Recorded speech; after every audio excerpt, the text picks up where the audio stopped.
Depuis que nous avons donné son titre à ce document, cas pratique de Windows, nous avons fait plusieurs modifications et nous n'avons pas enregistré ces modifications.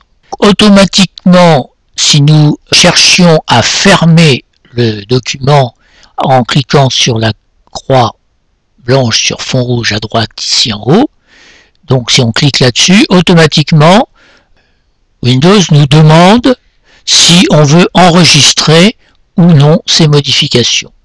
Mais régulièrement, nous pouvons aussi, nous, volontairement, pour ne pas risquer de perdre notre travail, si par mégarde ça se coupait ou quelque chose comme ça, nous pouvons, sans changer le titre du document, enregistrer les modifications qui sont apportées en cliquant tout simplement sur cette petite icône ici, enregistrer. On va cliquer dessus.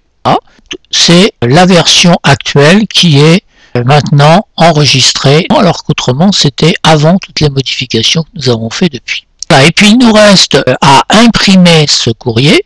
Donc pour imprimer, nous allons venir cliquer ici sur la flèche blanche sur fond bleu et nous allons trouver dans la liste, donc nous n'allons pas aller chercher enregistrer ou enregistrer sous ouvrir, nous allons cliquer sur imprimer.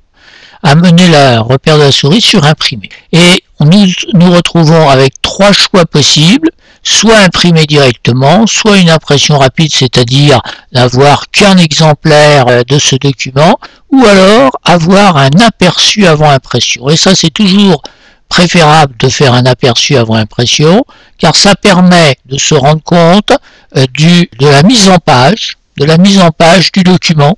Et donc ici, effectivement, notre courrier semble bien, même si on ne peut pas lire le texte vu la taille de l'aperçu, on se rend bien compte que le courrier est bien, le corps de la lettre est bien au milieu pratiquement, que l'adresse du destinataire va bien se retrouver sensiblement en face de la fenêtre d'une enveloppe, etc. Avant d'imprimer, il est toujours préférable de faire un aperçu avant impression, et si nous avions des modifications à apporter, à ce moment-là on cliquerait ici sur fermer l'aperçu, on revient sur le document, on fait ces modifications et c'est après seulement qu'on va imprimer. Donc on revient sur imprimer, on peut repasser par aperçu avant impression. Donc ici nous avons une touche imprimer, cliquez dessus et donc on fait imprimer.